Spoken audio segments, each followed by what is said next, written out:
In today's video, I'm going to teach you how to delete or archive Loom videos. If you find this useful, consider subscribing and liking the video. So let's dive right in.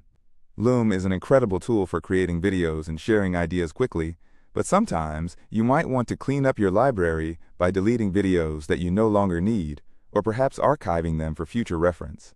The process is straightforward, so let's break it down step by step. First, you'll want to open Loom and navigate to your My Library. This is where all your recorded videos are stored.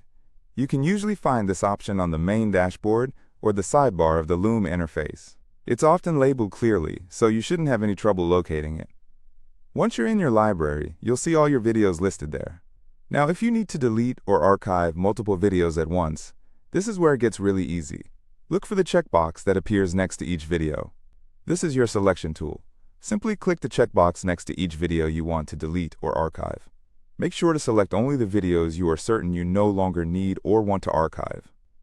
After you've made your selections, take a moment to look at the action bar that appears at the top of the library.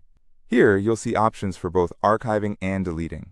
If your intention is to archive these videos for later use, but wish to clear them out of your main library, click on the Archive button. Archiving is a helpful option as it keeps your videos safe without cluttering your main interface. On the other hand, if you're positive that you want to delete these videos permanently, click on the Delete button instead. Just a quick heads up. When you choose to delete a video, it's gone for good. You won't be able to retrieve it later, so make sure you've double-checked what you're deleting. Once you select either Archive or Delete, a confirmation prompt will usually appear to make sure you really want to proceed with that action. This is just Loom's way of ensuring you don't accidentally remove something important. If you're certain, go ahead and confirm it. And that's it.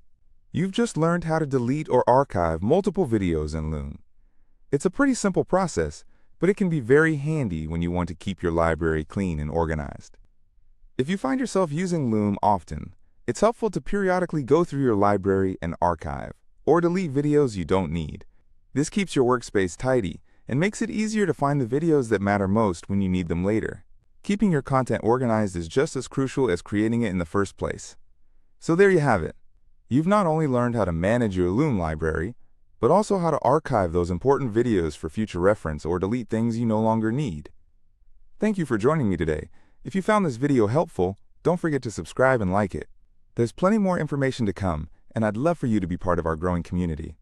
Remember, whether you're a seasoned Loom user or just getting started, managing your video library can really enhance your experience. Until next time.